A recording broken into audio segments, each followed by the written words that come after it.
are in the beautiful island of St. Lucia, my home country. I've been here for about almost a month now, just me. I was here for carnival and I literally just stayed to just catch up on some work. I wanted to bring you guys a kind of serious video, and I thought what better time to like contemplate and really think when it's raining, there's a nice vibe, I'm really settled. So I thought I'd come and talk to you guys about this topic because a lot of you guys have been asking me on Instagram, on YouTube, everywhere, basically how to make more money, how I afford to go on my trips, how I afford my lifestyle. Like literally, you guys just want to know how I do it. There's no secret that you guys know that I had a pretty good career. I was a lawyer. Well, I still am a lawyer, but I've moved on to doing content creating full time. I've been doing content creating for like 6 months now, so I don't want to call myself an influencer or a blogger because I feel like that's too general, and no offense to any bloggers or social media influencers out there, but I feel like the content that I want to create is a story. I don't just want to sell you guys a product and be like, here. Like, yes, I do tutorials, yes, I do blogs, yes, I do reviews and all of that stuff, but I want to, or I am sort of moving past that and evolving into content creating, storytelling with my travel content that you guys have noticed. I haven't put out a lot of vlogs because I'm not sure of the direction that I wanted to take my channel, so I haven't put out a lot of travel vlogs and stuff because I'm still trying to figure that out, but I do have a lot of stuff. So I was traveling the first day of January 2019. I was in the Faroe Islands, and then after that it was New York, Like why I'm in St. New York. Lucia, Morocco, California, Jamaica, Bahamas, back to St. Lucia again. I still have trips that I've got to do for the end of the year, I think. I won't say anything about that. You guys will just see when it happens. And all of these are not sponsored trips. They're not press related. I do some sponsored trips, but most of my trips are personal trips. But I do sponsored content alongside it. So yeah, I do a lot of traveling, and a lot of you guys want to know how I do it. So that's what I'm going to get into now. So I think the main thing that you guys want to know is how to make multiple streams of income. So obviously, if you have a good steady career, you have a job, great, you're already one step ahead. You're making money, you've got a monthly income. But some people want to make more than that. I mean, you can never have too much money, right? There are a lot of ways that you can make multiple streams of income, you guys. It doesn't just have to be online, but let's face it, like your greatest platform right now is online, on the internet, on some social platform or the other, or even a finance or retail platform, right? So let me put it into perspective for you guys. There's YouTube and Instagram. If you want to be a blogger, if you have a talent or a skill or something that you want to share with the world, if you have an interesting way of saying it or just a vibe, you can get through on YouTube. You can be successful on YouTube, on Instagram, whatever. You can make a living from it, okay? You don't need to have millions of views. You just need to have a niche. You need to have a following, a group, and something that you bring. What's going on? Oh, jet skis. Sorry about that. Yeah, something that you bring to your audience. A lot of people are like, oh, they don't know where to start, they don't know how to start. There's so much literature, so much that you can do in terms of research on how to start a YouTube channel, how to start Instagram, how to grow your following, all of that. Like, I've started a new Instagram. It's right there, by the way. It's Navera, if you want to check that out. I killed my old one, started a new one like 3 months ago, and it's already at 12,000. Yeah, I did have a following before, but as you guys know, it's really difficult when you've already started a platform and you've grown it to get people to move over to the next one because you spend ages growing that platform. But if I can do it twice, so can you. You don't need millions of subscribers or millions of views to make money. You literally need to be able to be sponsored. You need to be able to have ad-friendly content on YouTube. So for example, a lot of people think that just because you've got 1 million views on YouTube, it makes money. No, it doesn't. If the content that you're putting out there is not ad-friendly, then you're not going to make any money off of that. I've seen people who have literally Like some of my friends who have literally hundreds of thousands of views on their videos, but because their videos are not about appropriate topics, they've only made like $20 or $30 from that video. Whereas some of my videos, I have like maybe 10, 15, 20, 30,000 views, and I still made £1,000 from it. Do you see what I'm saying? So it depends on the kind of content that you're creating, what you're putting out there, and how much you want to charge for it. You need to know your worth. If you're really good at something and you're doing quality work, then people will pay for it. Just because somebody else is doing it out there doesn't mean they're doing it as good as you. Even if you're not getting the recognition that you deserve from your audience or from YouTube probably not putting you in the algorithm properly, people will still recognize you. Do you have a skill?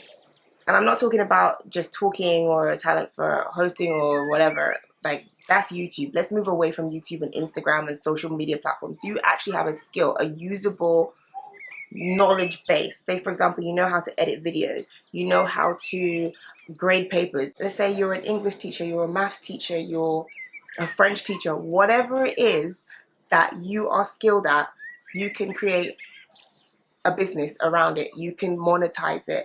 So there's this website called People Per Hour. If you're good at video editing, if you're good at languages, if you want to teach something or to apply your skill to somebody else's business, you can charge them per hour for your knowledge. Another thing that you guys can do as well is start a business online. It doesn't take much, you guys, to start a business. Do you have things that you want to sell? Do you create little bags, little jewelry? What is it that you do that you can make a business out of and make money from? That's it. That is what you need to figure out. And once you figure that out, then you need to put it out there. It's as simple as that. You can start selling your little goodies on eBay, on Etsy, on Amazon. It's super easy to start an Amazon shop. All of that stuff, you just have to be business-minded and savvy to be able to do so. It's no secret. Like, I feel like you guys are wanting some big, juicy secret that there's no secret that I'm keeping from you guys. It's literally find your talent and monetize it. That's it. That's all it is to it. But what happens if you don't have any talent at all, right? Let's say you have no talent, you have no skill, which I find hard to believe. There must be something. But let's say you have none of it. You're not even street smart or savvy, right? You're at least good with a computer in 2019. I mean, come on. You must be, right? You're watching YouTube right now. You're watching me. You must be.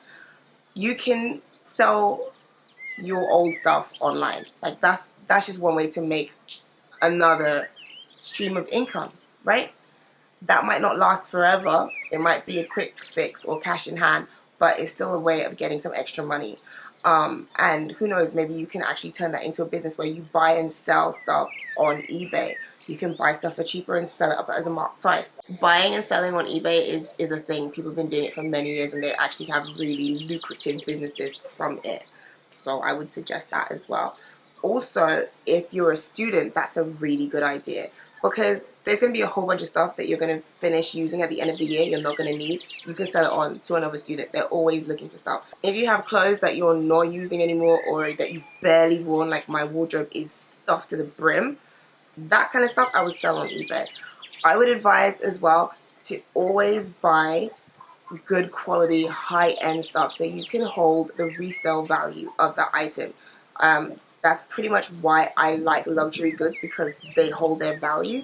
I told you guys the story of the Louis Vuitton bag that literally doubled in its price in over 5 years, and I made my money back plus more when I sold it and bought it again. So I sold it when I needed money and I got twice as much as I paid for it. That's just something to think about. Don't buy cheap clothes, cheap things that you pay £50, £100, and then time to sell it, you can only sell it for £5. That's like buying a car. That just depreciates in value. What's the point? Buy a house. When you're shopping for stuff, think of cheap stuff as cars and think of expensive stuff as houses. Buy a house. Then let's say you don't want to do any of these things and you have no skill at all, and you just want to make some extra money. You just want a way of making extra money all the time, continuously, but you don't want to be on social media. You have no other way of monetizing your skills, like nothing. you can do something called match betting. I have checked it out, but I've never personally done it because I just didn't have the time to invest in it. But if you do have the time, it might be a good idea for you guys to check that out, because from the research that I've done, and there's a group on Facebook, people are making like £4,000 or £5,000. Yeah, pounds a month. So as you've guessed, yes, it is kind of time consuming. You do have to put in a bit of effort. But basically, you know, the bookies always give you like £20 or £30 free bets. You know, you always see those when you're watching movies or whatever, or if you're watching movies on streaming sites, which you're not supposed to be doing. But you know, if you do, like most people do, or if you go onto certain sites, you'll see those little adverts like bet £50, bet whatever, and they give it to you for free for you to start off your first trial. People have been using that money, placing a bet at the bookies, and then betting against their bet at another bookies with the same money, and then they make a profit. They win the £50. So no matter what you do, you can never lose that £50, and you just keep going up and up and up and up, and you're not actually spending any of your own money. It's all on free bets.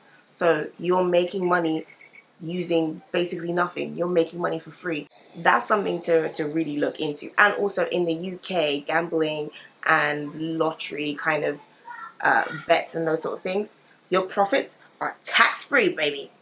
So it's all good. I don't know how it works in America. I don't know if you guys can do that, but yeah, it's all good in the UK. So those are just some of the ways that you can make money online. Now I know you guys want to know how I budget for my trips and everything. The truth of the matter is, I don't want to say I don't budget, but I really don't budget on my holiday. I kind of go with the flow and go with what I need. I just kind of sort out my finances and know what's untouchable. So I never go into that. I never dip into it anyway. And then I have my play money. So when it runs out, and then I reset for the next month. So I set aside, I guess it is kind of like a budget. I set aside a certain amount for the month, and I just play. Do whatever I want with it. I can buy trips, I can buy shoes, I can buy bags, whatever. But once it's done, we don't dip into any other funds, okay? We live within our means, or not. I guess you could try and live the millionaire's lifestyle for maybe maybe a couple hours. But the point is, if you blow it in a couple hours, that's your budget for the month. It doesn't matter, right? As long as all your other expenses are taken care of. So that's how I personally live right now. I have a pot that's for adulting. All my responsibilities are over there, and there's a wall there. Like, we do not look at that area. We don't touch that. And then on the other side, I have a honey pot where I indulge and I turn myself into Winnie the Pooh and I just jump in it. Yeah. Sometimes there's still stuff in there, and then it rolls over to the next month. I always say to you guys, I never spend money without making money. So if I'm going on a trip, say for example, I'm here in St. Lucia right now.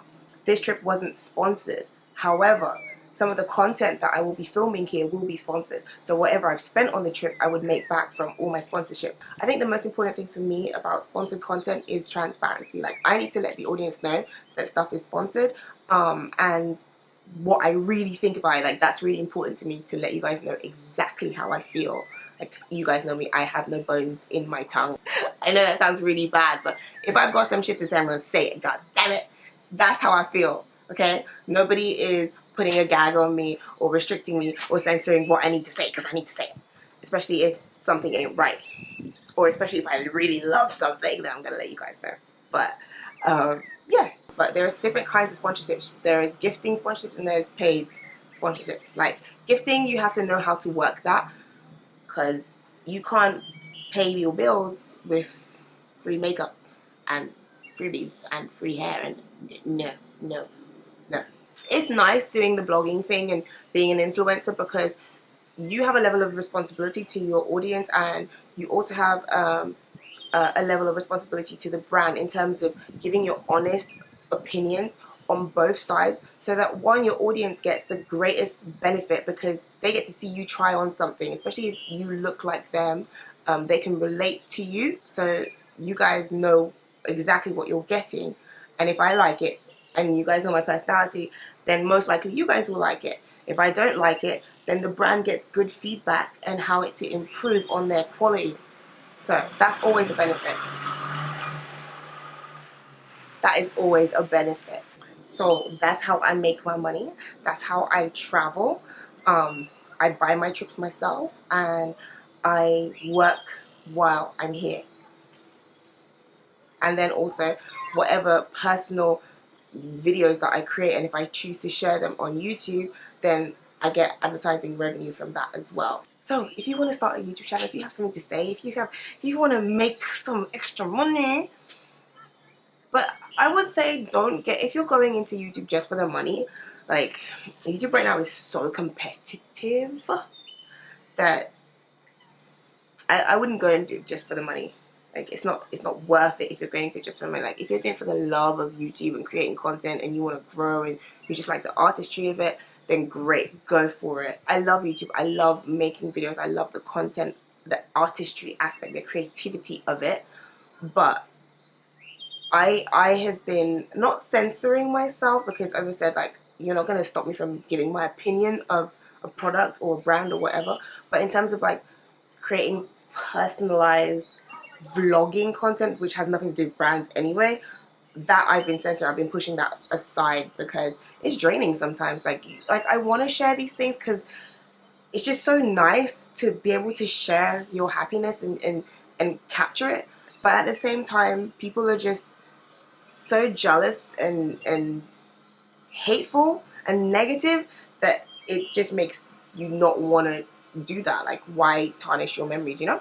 So yeah, but I mean, it's still for me to decide like how I want to share, what I want to share, when I want to share it. Like, I'm not gonna stop completely sharing content, you know what I mean? Because I like sharing with you guys. So yeah, you gotta have your wits about you if you want to go into YouTube and if you want to make that kind of career change, I would say. That's another jet ski. Right, so before it gets too loud and too crazy, I'm going to end the vlog because I think I've been chatting for a while, right? So I will chat to you guys in next one. I hope this was really helpful. And as I said, if you have questions, comments, whatever it is, pop it in the comments section. Don't forget to subscribe to the channel, you guys, and follow me on Instagram. Follow the new Instagram. It's Raven Navera. Right? Okay, bye.